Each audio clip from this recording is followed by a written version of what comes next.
This morning, more clinics in Alabama are pausing IVF treatments after the state Supreme Court ruled embryos are babies.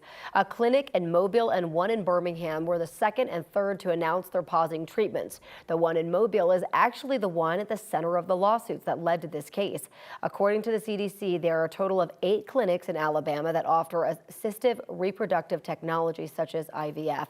So this morning we have our 9 News legal analyst Whitney Traylor here to talk more about this decision. Thank you so much for coming in. Sure, it's good to be here. So what are the legal implications of this ruling? Well, they're significant. This case is really interesting, and I know probably very scary for a lot of women, but from a legal issue, this is really helping to shape our law, because what happened in this case was at this IVF clinic, there were some parents who had these embryos that were frozen. Some of the parents had actually had children from previous IVF, and someone, apparently another patient, wandered in and got the embryos and dropped them. And so the parents wanted to sue under the Wrongful Death of a Minor Act. So it was a civil lawsuit essentially saying, you killed our children, and can we sue civilly? And so what happened was the court looked at that and it went to the Supreme Court, and the Supreme Court said yes, for this statute only, that yes, this embryo, which was, a frozen embryo, is deemed a person for purposes of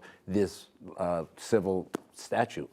Okay, so we know that there are personhood issues in states like Alabama. We know not just Alabama, around the country as well. Where does Colorado stand on this issue of personhood? Right. Well, when around the time of the Dobbs decision and everybody was getting concerned, Colorado then actually passed its own law and actually said that these a fertilized egg or an embryo does not have independent or derivative rights. They're not a person. So in Colorado, we have specifically kind of done the opposite of what Alabama has now said. Alabama's court has said you do have personhood even as an embryo. Colorado, our statute says you don't have personhood and actually it says a fertilized egg, embryo, or fetus.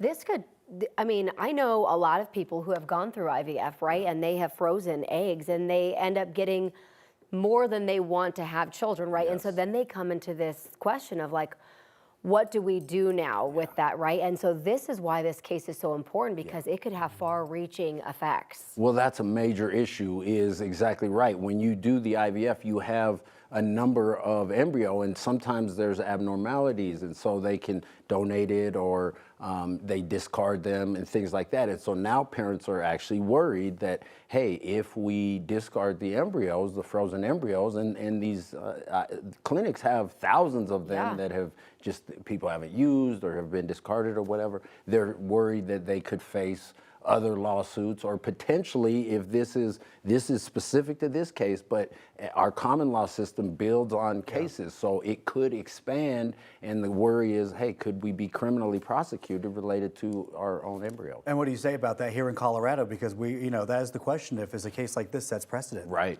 Well, this would not set precedent in Colorado. So this is an Alabama Supreme Court case that now is applicable to all in Alabama, which is why the IVF clinics are kind of wondering how to do that. But now across the country, this is just now more body of law that's kind of on this side. And there was definitely a push for these kind of laws in Colorado, but we have such a strong, it's all a Democrat, we have a fully Democrat legislature and governor, so none of that got through.